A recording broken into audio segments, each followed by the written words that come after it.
We're going to India on Tuesday, September 22nd. We'll be there until Sunday, October 4th. There's a school called Delhi Bible Institute that was founded about 50 years ago, and a number of students who go there are being trained as church planters to go out into the provinces of India. So, several years ago, the headmaster of that school contacted our teams in London. They have a lot of ministry with South Asians and are planting churches among South Asian neighborhoods, and came in contact with World Harvest and discovered the course called Sonship that teaches people how to apply the gospel to their life. And so he went through that course with his wife and decided that he really wanted his faculty and staff at the Delhi Bible Institute to have that same kind of teaching in their life too. So World Harvest has been going to Delhi for the last several years, conducting Sonship Week training for the faculty and staff of the Delhi Bible Institute. And so we're just going again this year, Ruth and I, for the first time, but others have gone in past years to help train the staff and the faculty so they in turn can train the church planters and pastors and staff who are going out to plant churches. Well, the London team has always had a pretty strong connection to South Asia. Bob Heppy, who's the field director for London, is also the field director for South Asia. And they work, the team that is on the ground in London work with South Asians in London in a couple different districts. Some work with Sikhs, some work with Hindus, depending on where they live in London.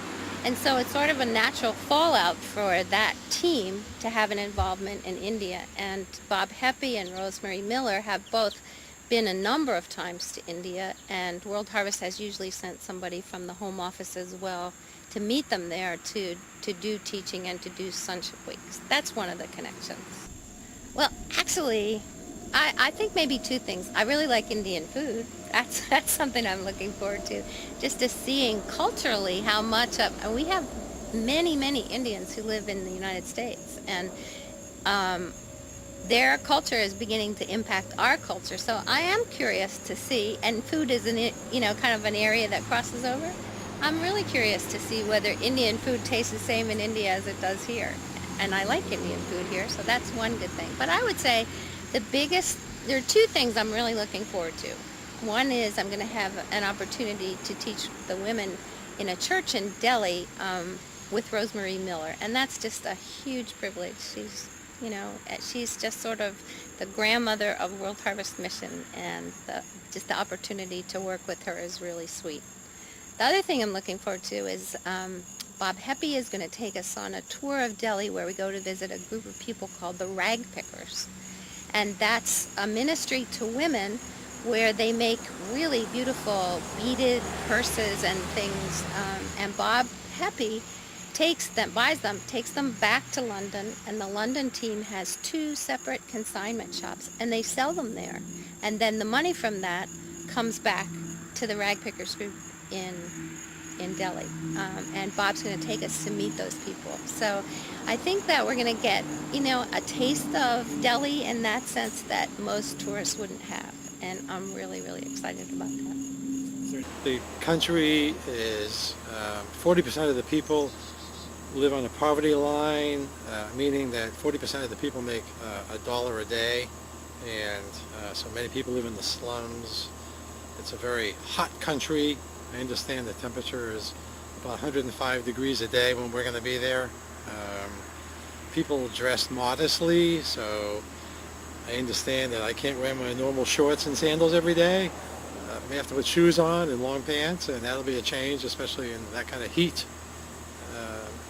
And it's very populated. India is 1/3 the size of America, but it has 1.1 billion people, so it actually means that they have 12 times as many people per square mile living in India as we have in the United States, and many of them are very poor. The country is 80% Hindu, only about 2% Christian. Many Christians are persecuted. Some of our London team have relatives who are Indian, who have relatives who have to live in hiding from their family because they've become converted and are threatened with death by their family. So you run into those sorts of things, and many others.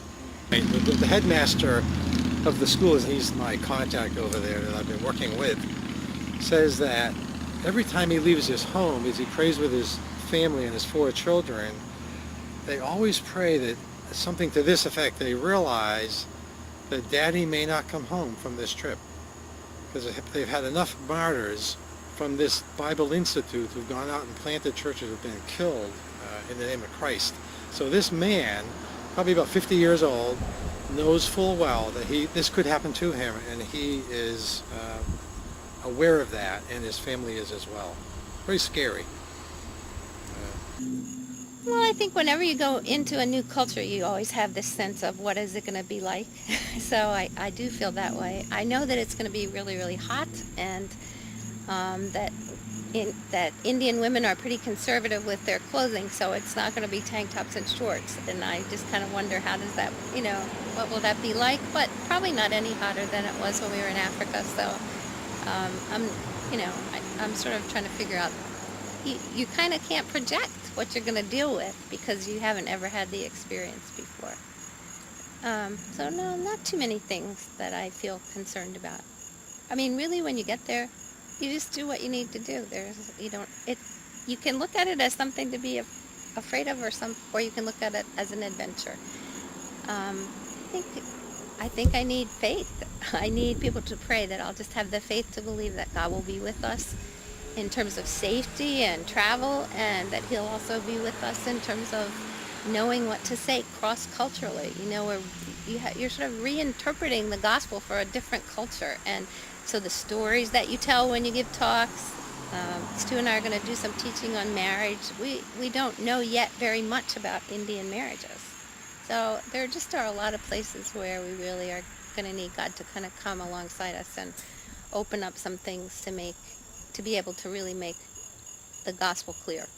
I'll be very hot. I don't really like heat that much, especially when it's that hot. So I'll have a grumbling spirit probably, and could use some of the gospel to preach to myself to get rid of my grumbling spirit when it gets hot. So we're going to be going to a group of people who have a lot less money. In fact, we're raising money to help them come to the conference.